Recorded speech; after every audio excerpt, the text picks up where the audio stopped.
Affair جو آج میں ڈسکس کرنے جا رہا ہوں، ہمارا یہ جو پبلک سیشن نمبر 133 ہے، 11 فروری 2024 کے دن الیکشنز والا ایشو تو ہم نے ڈسکس کر لیا. یہ ایک اور کرنٹ افیئر ہے، اور وہ تو اسپیسیفکلی ریلیجن سے متعلق ہے. آپ کو پتہ ہے کہ 3 فروری 2024 کو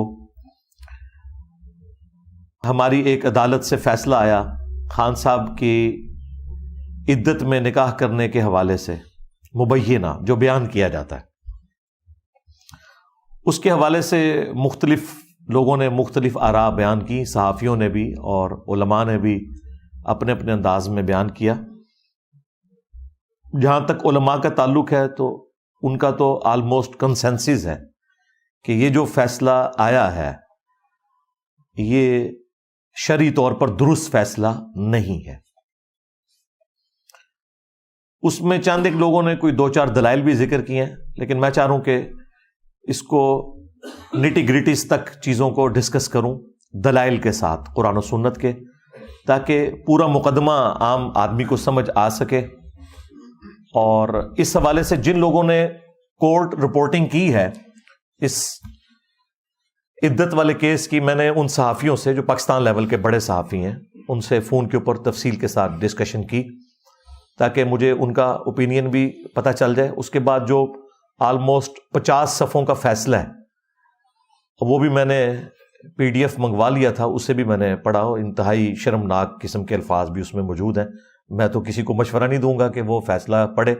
ویسے اللہ کا شکر ہے انگریزی میں زیادہ تر لوگوں کو تو سمجھ ہی نہیں آئے گا، سوائے آیات کے. آیات انہوں نے بہرحال جو ہے نا سورۃ البقرہ کی وہ عربی میں ڈالی ہیں، سورہ طلاق کی، اور اس کا اردو ترجمہ اور انگریزی ترجمہ لکھا ہے. اس کے علاوہ سارا فیصلہ وہ انگریزی میں لکھا ہوا ہے. کیٹاگوریکلی اس پہ میں اپنی ورڈکٹ تو یہی دوں گا کہ یہ قانوناً بھی فیصلہ غلط ہے اور شرعی اعتبار سے بھی فیصلہ غلط ہے. یہ تو ایک ورڈکٹ ہوگی. اب اس کے اوپر میں ڈسکشن کروں گا انشاءاللہ اس کو ثابت کرنے کے لیے کہ یہ بات میں نے کیوں کہی. قانوناً اس لیے یہ غلط ہے کہ جن لوگوں کی گواہیوں کو اس میں استعمال کیا گیا وہ تو خود جھوٹے اور کذاب لوگ ہیں. ان کی گواہی تو عدالت میں ایکسیپٹ ہی نہیں ہوگی.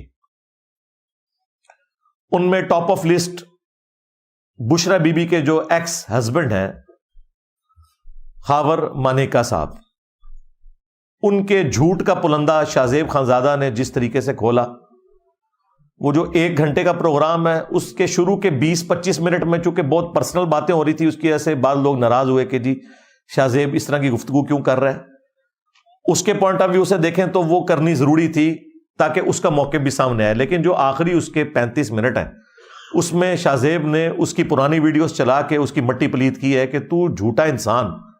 پہلے تو یہ کہتا تھا کہ اس دنیا کی سب سے پاک باز بیوی جو ہے وہ میری بیوی تھی، اور خان صاحب کو تو آلموسٹ اوتار ہی سمجھتا تھا، اور آج تو اپنی سٹیٹمنٹ بدل رہا ہے. اور پھر کئی سالوں تک یہ ایکس ہسبینڈ بینیفیشری رہا پی ٹی آئی کی گورنمنٹ کا. اس وقت سرکاری جہازوں میں یہ عمرے کے لیے بھی جاتا رہا اور خان صاحب کے ساتھ جاتا رہا، اندازہ کریں. اور پولیس میں جو تبدیلیاں کرنا، ٹرانسفرز کرنا، یہ سارے کام یہ کر رہا تھا. اب اسے یاد آیا 5-6 سال کے بعد جی میرے ساتھ زیادتی ہو گئی.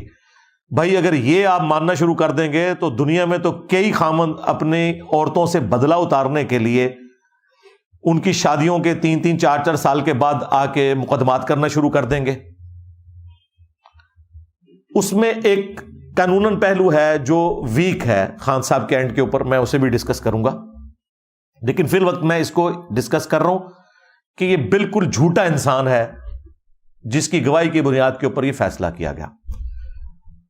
دوسرا جھوٹا شخص وہ مفتی ہے، مفتی سعید دیوبندی، جو کہ سارے نکاح اسی نے پڑھائے ہیں آج تک جتنے ہوئے ہیں.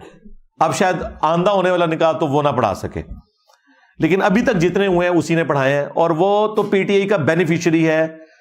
وہ باقاعدہ اس جماعت میں کور کمیٹی میں شامل ہونے کے لیے اپنی نوٹیفیکیشن نکالنے کے لیے اس نے بڑی کوششیں کی.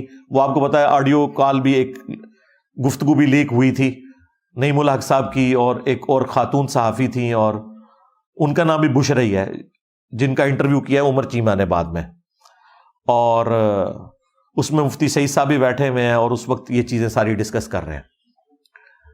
مفتی کا یہ کام ہے کہ جب وہ نکاح پڑھانے لگا تو ان ساری چیزوں کو انشور کرے گا، اس وقت بھی کیا، اور پھر یہ بھی کہہ رہا ہے دوسرا نکاح بھی میں نے پڑھایا۔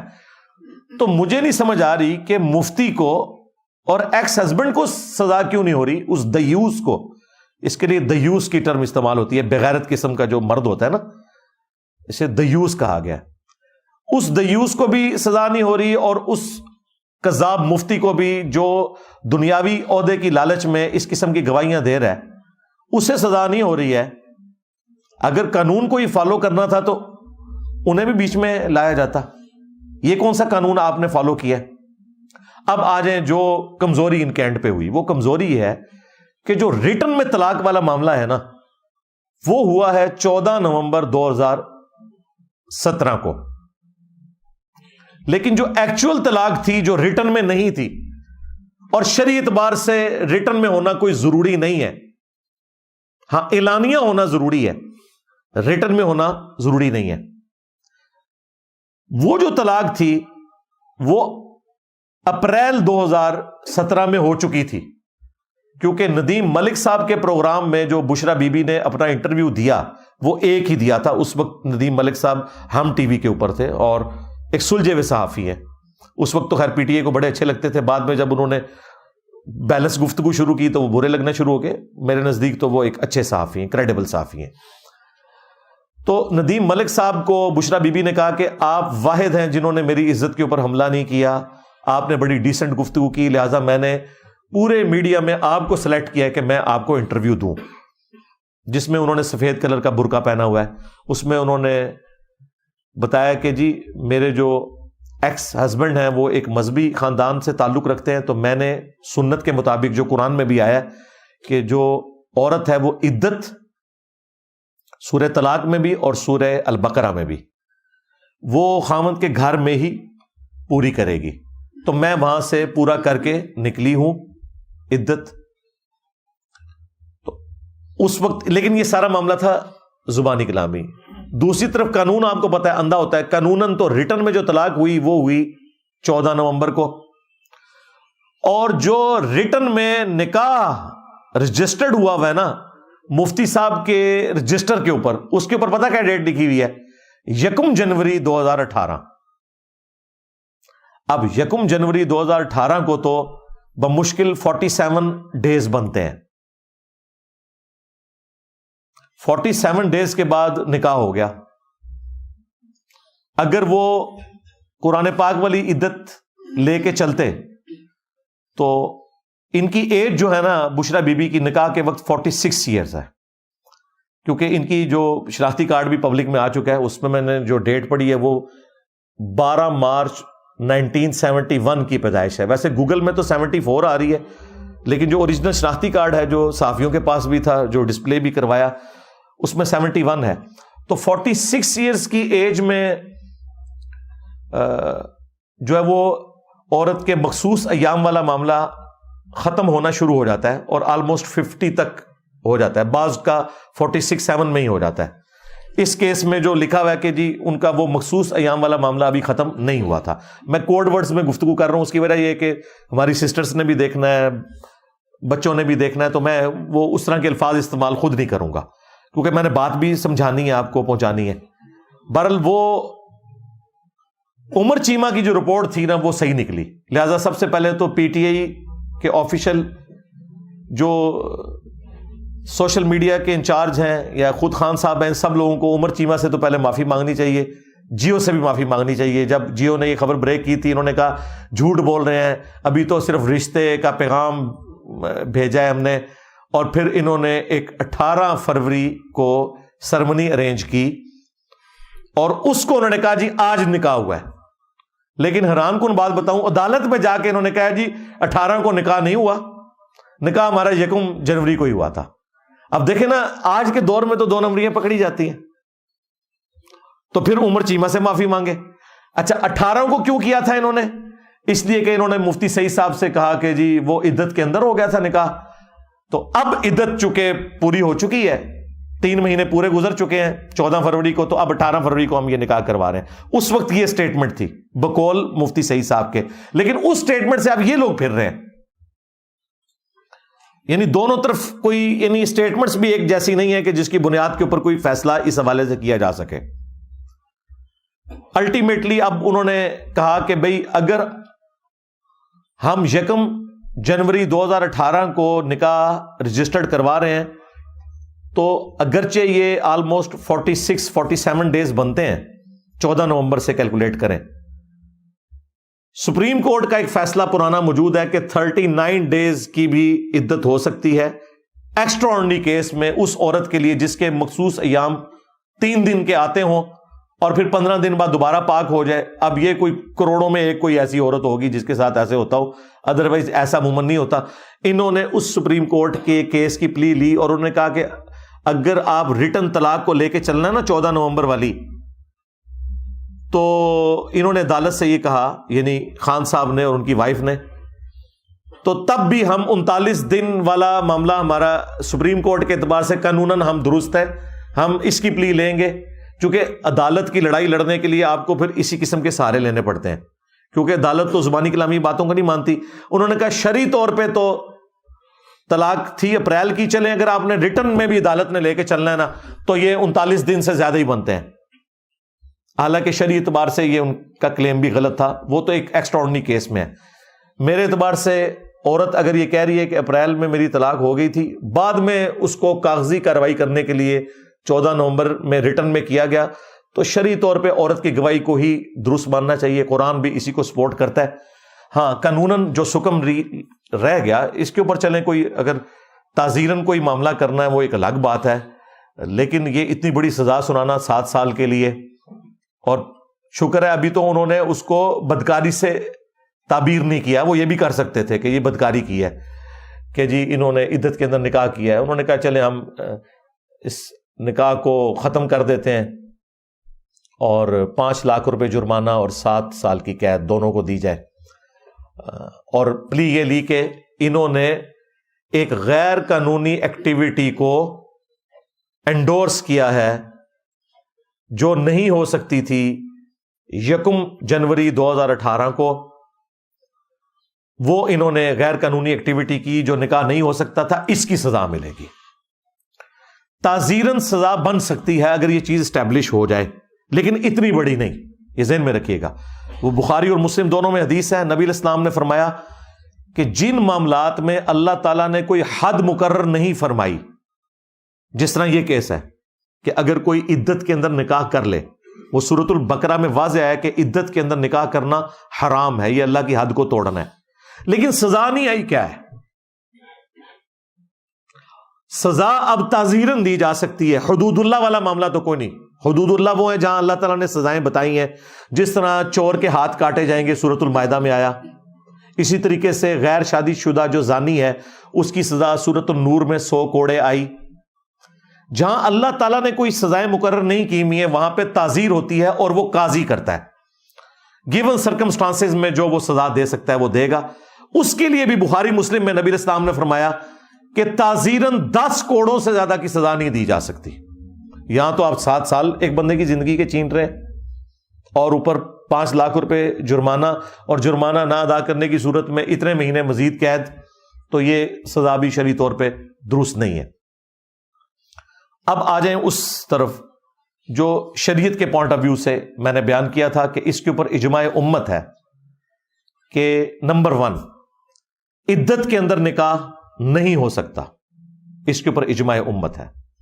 نمبر 2 اس کے اوپر بھی اجماع امت ہے، کوئی اختلاف نہیں ہے کہ اگر کوئی یہ نکاح کر لیتا ہے تو وہ زنا شمار نہیں ہوگا، زیادہ سے زیادہ آپ کہہ دیں گے کہ یہ نکاح باطل ہے یا اس نکاح کو آپ ختم کر دیں گے، اور اگر کوئی سزا اس کی تعزیراً مقرر کرنی ہے تو وہ بخاری مسلم میں نے بتایا کہ تعزیراً 10 کوڑوں سے زیادہ کی سزا نہیں ہو سکتی۔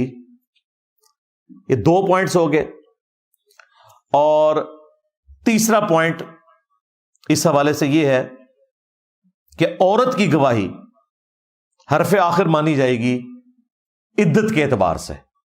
وہ اگر کہہ دے کہ میری عدت پوری ہو چکی ہے تو اس کے اوپر تو کوئی کیمرہ نہیں لگا ہوا, نہ لگانے کی ضرورت ہے, اس کی گواہی جو ہے معتبر مانی جائے گی. اس کو سپورٹیو وہ حدیث بھی ہے جو صحیح بخاری کے اندر موجود ہے. نبی الاسلام کے مبارک زمانے میں عقبہ بن حارث ایک صحابی تھے, انہوں نے کسی عورت سے شادی کی تو کچھ دنوں کے بعد ایک عورت منظر عام پہ آئی اور اس نے آ کے بتایا کہ بھئی میں نے تم دونوں کو بچپن میں دودھ پلایا ہوا ہے, لہذا تم رضاعت کے رشتے میں بہن بھائی بنتے ہو. تو دونوں طرف کی پارٹیوں نے ریجیکٹ کر دیا. پھر وہ نبی الاسلام کے پاس آئی تو نبی الاسلام نے اس اکیلی عورت کی گواہی کی بنیاد کے اوپر میاں بیوی میں تفریق کروا دی کہ یہ چونکہ دودھ کے رشتے میں بہن بھائی بن چکے ہوئے تھے اور یہ عورت کہہ رہی ہے جس نے پلایا تھا, تو اکیلی ایک عورت کی گواہی کو نبی الاسلام نے قبول کیا. اسی طریقے سے عدت کے کیس کے اندر بھی اکیلی عورت کی گواہی کو قبول کیا جائے گا. وہ اگر آپ سورۃ البقرہ میں آیت نمبر 228 پڑھیں تو آپ کو اندازہ ہو جائے گا کہ عورت ہی گواہی دے گی. اس حوالے سے اس میں واضح اشارہ موجود ہے اور اس گواہی کو پھر کوئی چیلنج نہیں کرے گا, اور عورت وہ جس کے اپنے نکاح والا معاملہ ہے, کوئی دوسری عورت نہیں. وہ میں آیت کور کر دیتا ہوں اور اس کے بعد اینڈ پہ میں 9 کیسز آپ کو بتاؤں گا ایسے کہ جن میں عدت کتنی بنتی ہے. ٹوٹل 9 کیسز بنتے ہیں. اس کیس میں کتنی عدت بنے گی, اس کیس میں کتنی بنے گی, وہ میں مختصر وہ بھی بتا دوں گا, لیکن یہ آیت کور کرنا ورڈ بائی ورڈ ضروری تھا. اعوذ باللہ من الشیطان الرجیم, بسم اللہ الرحمن الرحیم.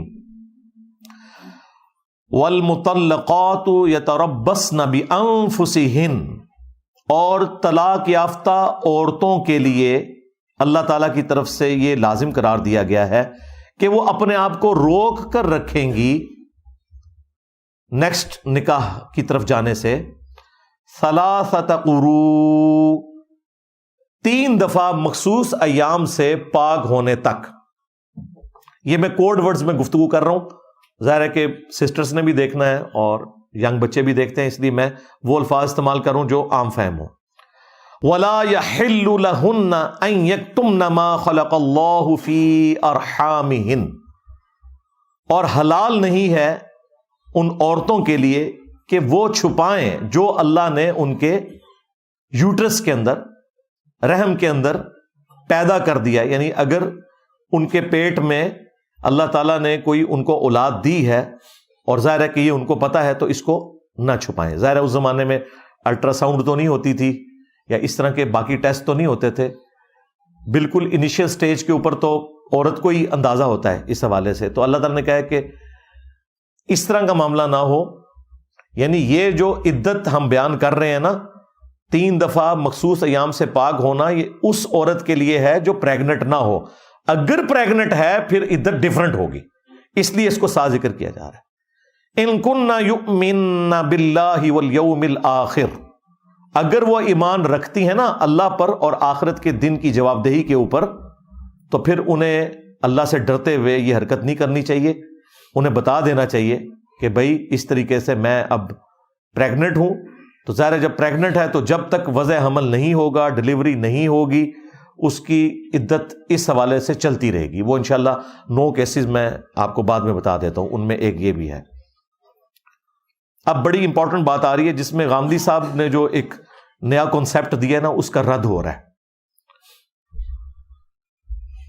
وَبُعُولَتُهُنَّ أَحَقُّ بِرَدِّهِنَّ فِي ذَلِكَ, ان کے جو وہ والے ہسبینڈ ہیں جنہوں نے انہیں طلاق دی ہے, وہ زیادہ حق رکھتے ہیں کہ اپنی بیویوں کی طرف لوٹ جائیں اس مدت کے دوران. یہ اس طلاق کا ذکر ہو رہا ہے جس میں 1 یا 2 طلاقیں ہوں, کیونکہ اس سے اگلی آیت میں پھر تفصیل کے ساتھ آ رہا ہے کہ طلاق 2 دفعہ دی جا سکتی ہے اور تیسری دفعہ جب دیں گے تو پھر تو معاملہ ختم. 1 یا 2 طلاقیں دی ہیں تو اس صورت میں اللہ تعالیٰ فرما رہا ہے کہ جو پہلا خاوند ہے نا جس نے طلاق دی ہے, وہ زیادہ حق رکھتا ہے کہ وہ عدت کے اندر اپنی بیوی سے رجوع کر سکتا ہے. اس کا مطلب یہ ہے کہ پھر 3 مہینے آلموسٹ, یا وہ 3 دفعہ مخصوص ایام سے پاک ہونا اور پریگننٹ ہونے کی صورت میں طلاق تو واقع ہو جائے گی. یہ بھی ویسے پبلک میں مشہور ہے کہ پریگننٹ عورت کو طلاق نہیں ہوتی. طلاق ہو جائے گی اس کو, لیکن اس کی عدت ختم اس وقت ہوگی جب وضع حمل یعنی ڈلیوری ہوگی. اس دوران اگر وہ خاوند اپنی بیوی کی طرف رجوع لانا چاہتا ہے عدت کے اندر تو سب سے زیادہ حقدار وہی مرد ہے جس نے اسے طلاق دی ہے.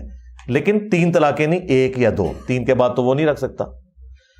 تو پھر وہ اس مدت کے اندر اپنی بیوی کی طرف رجوع لائے تو بغیر نئے نکاح کے لائے گا. اس دوران طلاق تو ہوگی, نکاح نہیں ٹوٹے گا. نکاح ٹوٹے گا جب طلاق بائن ہو جائے. اس دوران جو طلاق ہے وہ رجعی رہے گی, یعنی آپ رجوع کر سکتے ہیں.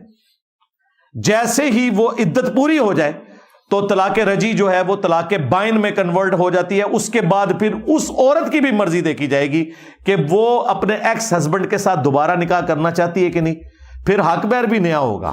ہاں, پھر یہ نہیں ہوگا کہ ٹھیک ہے جی میں اب رجوع لاتا ہوں. رجوع لانے کا اختیار وہی 3 مہینے اپروکسیمیٹلی بات ہو رہی ہے, یعنی 3 طور اس کے اندر.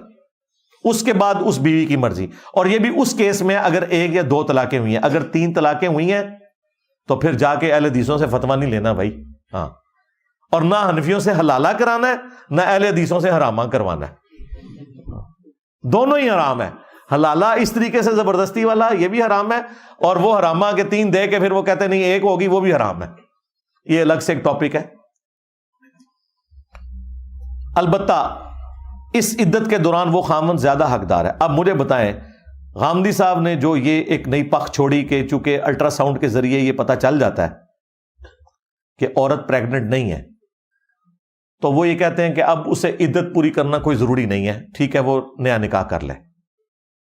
اب مجھے بتائیں اگر اس خامن نے اسے 1 یا 2 طلاقیں دی ہوئی ہیں اور وہ پریگننٹ بھی نہیں ہے, الٹرا ساؤنڈ بھی کہتا ہے نہیں ہے, تو قرآن تو اسے حق دے رہا ہے کہ وہ 3 مہینوں تک, اللہ تعالیٰ کہہ رہا ہے کہ وَبُعُولَتُهُنَّ أَحَقُّ بِرَدِّهِنَّ, ان کے وہ والے جو ہسبینڈ ہیں نا وہ زیادہ حق رکھتے ہیں کہ وہ رجوع لائیں. اس کا حق تو پھر غامدی صاحب نے چھین لیا. سمجھ رہے ہیں نا آپ میری بات؟ پھر تو ٹھیک ہے طلاق لئی, الٹرا ساؤنڈ کرایا تو پھر جتوں الٹرا ساؤنڈ کرایا اتوں ہی دوسرے کا ارناس جائے.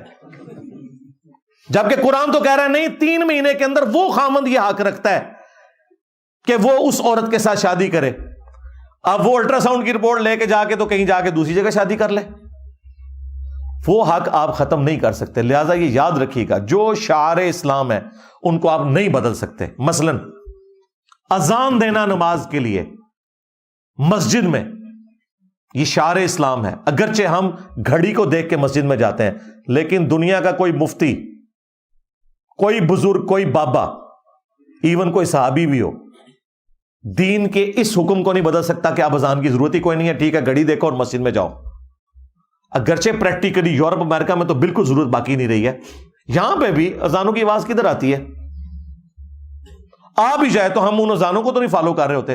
جس نے 1:30 بجے نماز پڑھنی ہے اس کی بلا سے 1:45 اذان ہو رہی ہے, وہ تو گھڑی کو دیکھتا رہتا ہے کہ میں نے تو 1:30 والی مسجد میں جانا ہے. وہ اذان نہ بھی ہو, اس نے گھڑی کے مطابق مسجد میں جانا ہوتا ہے. لیکن کوئی مائی کا لال اذان کو ختم کر سکتا ہے؟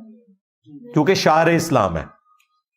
اس طریقے سے کوئی یہ والی عدت کی مدت کو سائنٹیفکلی اس طریقے سے کر کے وہ پھر انوملی کریٹ ہو جائے گی. اگر آپ اس کو ایڈریس بھی کر لیں اور یہ کہیں کہ جی اس کا مقصد تو یہ تھا کہ وہ عورت پریگننٹ ہے یا نہیں, تو مقصد تو یہ بھی تھا کہ وہ والا مرد 3 مہینے کے اندر رجوع لا سکتا ہے. اس مرد سے آپ حق کیسے چھین سکتے ہیں کہ وہ کسی دوسرے مرد کے ساتھ جا کے شادی کرے؟ پہلا حق اس مرد کا ہے اگر 1 یا 2 طلاقیں ہوئی ہیں. لہذا یہ ان کا فتویٰ قرآن کے بالکل خلاف ہے. یہ ایک ریزن ہے پریگننٹ ہونا. دوسرا یہ کہ اللہ نے موقع دیا, اس لیے سورہ طلاق میں سورۃ البقرہ میں آیا کہ عدت کے دنوں میں آپ نے عورت کو گھر سے باہر نہیں نکالنا, وہ عدت اپنے خاوند کے گھر میں پوری کرے گی. کیوں؟ اب مجھے بتائیں, یہاں تو 5 منٹ بعد جو ہے نا خاوند فتویٰ لینے کے لیے نکل پڑتا ہے کہ غلطی ہو گئی, بچوں کا کیا بنے گا. 1 طلاق دی اگر خاوند نے, اس کے بعد 3 مہینے اس کی بیوی اسی گھر میں رہے, وہ 3 منٹ بعد خامد کو خیال آ جاتا ہے کہ میں کیا کر بیٹھا ہوں، سیاپا پا لے اپنی جان نو۔ 3 مہینے تو اتنا ٹائم ہے، کیونکہ اسلام چاہتا ہے خاندانی نظام نہ ٹوٹے۔ تو بیوی وہاں رہے گی نا تو اسے پھر اپنی بیوی کے ساتھ جو گزارا ہوا اچھا وقت ہے وہ بھی یاد آئے گا، اور پھر جب بیوی تو بیٹھی ہوگی اندر عدت پوری کر رہی ہوگی، ہاں، اور بچوں کو جب خامند کو ایک دن سنبھالنا پڑے گا، لگ پتا جائے گا، تو اس کو فوراً ہی سگنل آ جائیں گے، بھائی یہ تو ایک دن میرے لیے مشکل ہے، تو میں کس طرح بیوی کے بغیر گزارا کروں گا؟ پھر وہ جا کے بیوی سے خود ہی قدموں میں گر کے معافی مانگ لے گا، بجائے یہ کہ حلالے اور حرامے کے چکروں میں پڑے وہ خود ہی معافی مانگ لے گا۔ یہ ہے اس کے پیچھے حکمت کہ وہاں پہ عدت وہ اپنے خامند کے گھر پوری کرے گی۔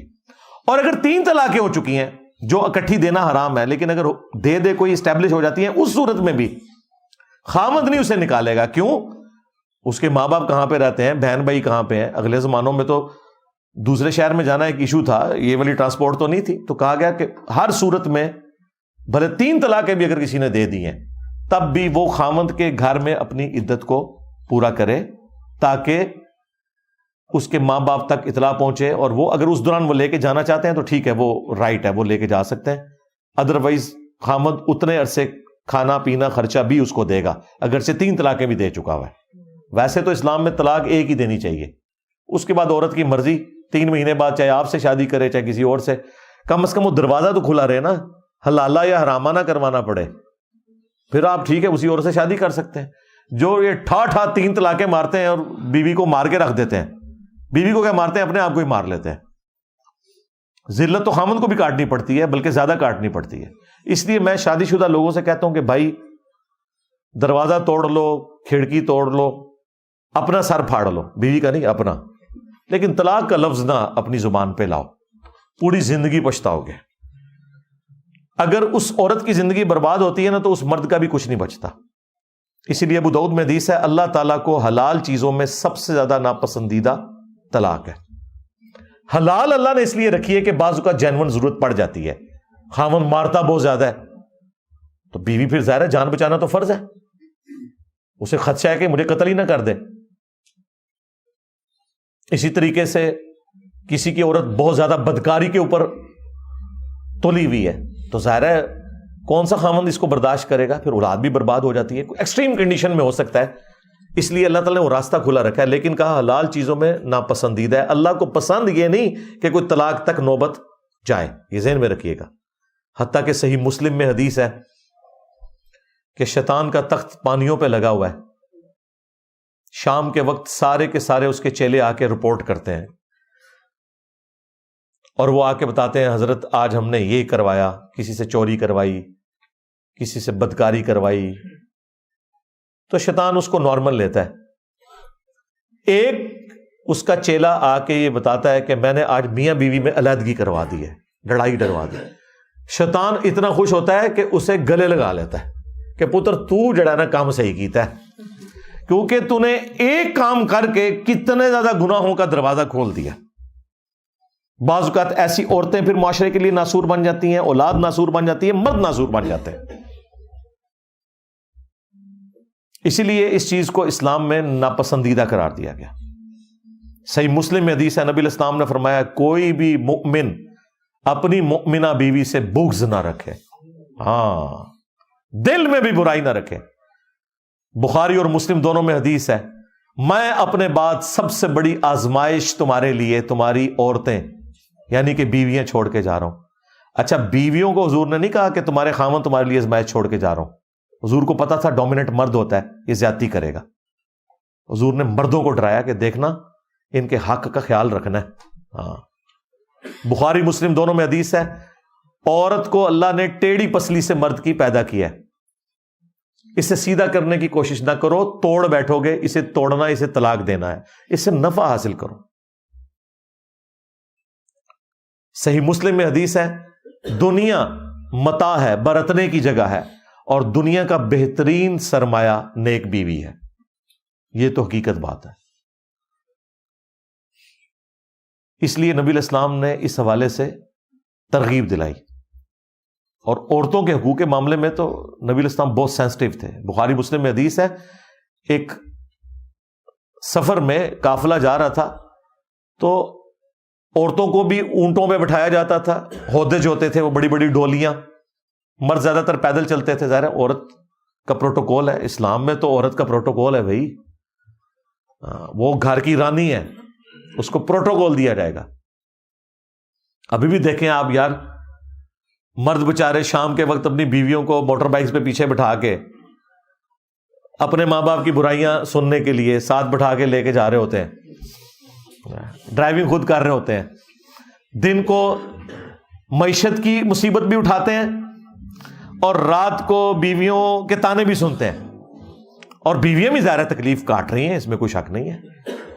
تو مردوں کو اللہ تعالیٰ نے اس اعتبار سے یہ کہا ہے کہ انہوں نے پازیٹیو بہیو کرنا ہے. تو بخاری مسلم کی حدیث کہ عورتوں کو جو قافلہ ہانکنے والا بندہ ہوتا تھا نا، نبی علیہ السلام اس سے فرماتے تھے کہ اس قافلے کو آہستہ آہستہ ہانکو، شیشیاں ہیں کہیں ٹوٹ نہ جائیں. ہاں، یعنی عورتوں کو اللہ نے نرم و نازک بنایا ہے. تو نبی علیہ السلام وہ اونٹ ہانکنے والے مردوں کو کہتے تھے جو عورتوں کے اونٹوں کو ہانک رہے ہوتے تھے کہ شیشیاں رکھی ہوئی ہیں، جس طرح شیشہ ہے نا، اس کے چانسز ہیں شیشے کا کوئی برتن ہو ٹوٹ جائے گا، اس طرح عورتوں کو یہ بھی تکلیف نہ دو کہ ان کے اونٹ کو تیزی سے ہانکا جائے کہ کہیں ان کو تکلیف ہوگی. ظاہر ہے وہ ان کا مزاج ہی نہیں ہوتا. یہ تو چند ایک ذرا ہوتی ہیں نا عورتیں جو ککروں میں اپنے خامند پکا کے کھا جاتی ہیں یا تھپڑ مارتی ہیں خامدوں کو. زیادہ تر تو عورتیں بیچاری کمزور ہی ہیں نا، ظاہر دنیا نے بھی مان لیا. اسی لیے دیکھ لیں مردوں کے مقابلے اولمپکس میں عورتوں کے ساتھ تو نہیں ہوتے، ورنہ تو اگر یہ برابر ہو اس اعتبار سے ہیومن ڈگنیٹی میں برابر ہے. بلکہ اگر مجھ سے پوچھیں تو اسلام میں عورت کا مقام مردوں سے زیادہ ہی ہے ہیومن ڈگنیٹی میں. لیکن فزیکل اگر آپ ہیلتھ کے پوائنٹ آف ویو سے، سرکمسٹانسز کے پوائنٹ آف ویو سے دیکھیں تو ظاہر ہے کہ مردوں کو اللہ تعالیٰ نے اس حوالے سے زیادہ اسٹرانگ بنایا، تو ان کی ذمہ داری بھی پھر زیادہ ہے. تو واپس آ جائیں اسی آیت کی طرف، سورہ البقرہ کی آیت نمبر 228. اللہ تعالیٰ فرما رہا ہے وَبُعُولَتُهُنَّ أَحَقُّ بِرَدِّهِنَّ فِي ذَلِكَ، اس عرصے میں وہ مرد زیادہ حقدار ہے جس کی وہ بیوی ہے کہ 1 یا 2 طلاق ہوئی ہے تو وہ رجوع لائے. یہ نہیں کہ الٹرا ساؤنڈ کروا کے تو عورت کہے کہ ٹھیک ہے جی میں تو پریگننٹ نہیں ہوں لہذا میں جا رہی ہوں اب کیونکہ حمدی صاحب نے فتویٰ دے دیا ہے. نہیں، ان ارادو اصلاحا، اگر وہ واقعی اصلاح کا ارادہ رکھتے ہیں، مستقبل میں اکٹھا ساتھ رہنا چاہتے ہیں، تو پھر یہ معاملات انشاءاللہ بہتری کی طرف جائیں گے. وَلَهُنَّ مِثْلُ الَّذِي عَلَيْهِنَّ بِالْمَعْرُوفِ، اب یہاں تو اللہ تعالیٰ نے فرمایا نا کہ مرد زیادہ حقدار ہے کہ وہ عورت کی طرف رجوع لائے، تو پھر اللہ نے اسے بیلنس کیا. وَلَهُنَّ مِثْلُ الَّذِي عَلَيْهِنَّ بِالْمَعْرُوفِ، اسی طریقے سے ان عورتوں کے بھی حقوق ہیں اپنے مردوں کے اوپر دستور کے مطابق. یہ نہیں ہے کہ مرد ہی ہے جو وہ حق رکھتا ہے، عورت کا بھی اپنے مرد کے اوپر حق ہے. وَلِلرِّجَالِ عَلَيْهِنَّ دَرَجَةٌ، البتہ مردوں کو اللہ نے عورتوں پر اس اعتبار سے فضیلت دی ہے. سورۃ النساء میں بھی آیا نا الرجال قوامون علی النساء، مرد عورتوں کے اوپر حاکم ہے. حاکم سے مراد یہ نہیں کہ اس کو رعایا بنا کے رکھیں گے اس اعتبار سے کہ اس پہ چڑھ دوڑیں گے، نہیں. خاندانی جب ایک نظام بنے گا، ایک ادارہ وجود میں آئے گا تو ادارے کا ہیڈ ایک ہی ہوتا ہے، ادارے کا CEO ایک ہی ہوتا ہے، ادارے کا ڈائریکٹر ایک ہی ہوتا ہے. ہاں ڈپٹی ڈائریکٹرز آپ بے شک 10 رکھ لیں. تو ادارے میں ایک ڈومیننٹ پوزیشن مرد کے لیے ہے، اس لیے اللہ تعالیٰ نے اس میں برداشت زیادہ رکھی ہے اور طلاق کا حق بھی اسے دیا ہوا ہے. عورت کے لیے خلا ہے لیکن وہ ایک طریقے سے ہوگا، عورت خود اسے ایگزیکیوٹ نہیں کر سکتی، خلا کو ایک پروسیجر کو فالو کرے گی، لیکن مرد کو ایگزیکیوٹ کرنے میں ایک لمحے کی بھی دوری نہیں ہے. لیکن اللہ نے برداشت بھی دی ہوئی ہے، اس لیے مرد کو چاہیے کہ بجائے وہ طلاق دینے کے اوپر زور دے، جس طرح بخاری مسلم میں آتا ہے کہ وہ سیدہ فاطمہ اور سیدنا علی کا آپس میں کوئی اختلاف ہوا تو حضرت علی گھر سے باہر نکل گئے. شریف مرد ایسے ہوتے ہیں، اور جا کے وہ مسجد میں لیٹ گئے اور پھر نبی علیہ السلام پیچھے سے آئے اور بندہ بھیجا، خود تشریف لے گئے اور کہا اٹھ ابو تراب، اے مٹی میں لپٹنے والے. حضرت علی نے پھر اپنی کنیت ابو تراب رکھ لی. تو اس میں میرا ایک کلپ بھی آیا تھا کہ لڑائی کرنے کی بجائے آپ زن مرید، یعنی کہ پنجابی میں رن مرید بن جائے، یہ زیادہ بہتر ہے اگر آپ نے اپنا گھر چلانا ہے. تو ان کا درجہ ہے اس اعتبار سے کہ پہلا رائٹ ان کو دیا گیا ہے. اور پھر سورۃ النساء میں ساتھ یہ بھی آیا کہ مرد چکے عورتوں کے اوپر خرچہ بھی کرتے ہیں. واللہ عزیز حکیم، اور اللہ تعالیٰ غالب ہے، حکمت والا ہے.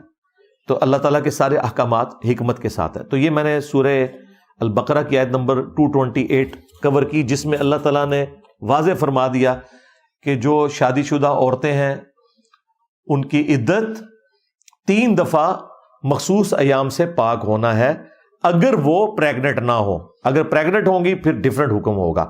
اور وہ اب میں اینڈ میں مختصراً وہ 9 کیسز بیان کر دیتا ہوں صرف حوالے کی حد تک. باقی وہ ساری آیات نہیں پڑھوں گا ورنہ ٹائم زیادہ لگ جائے گا. مقصد تو میرا بات پہنچانا ہے. آلموسٹ میں الحمدللہ اس حوالے سے کامیاب ہو گیا ہوں کہ آپ کو پوری بات سمجھا دی ہے.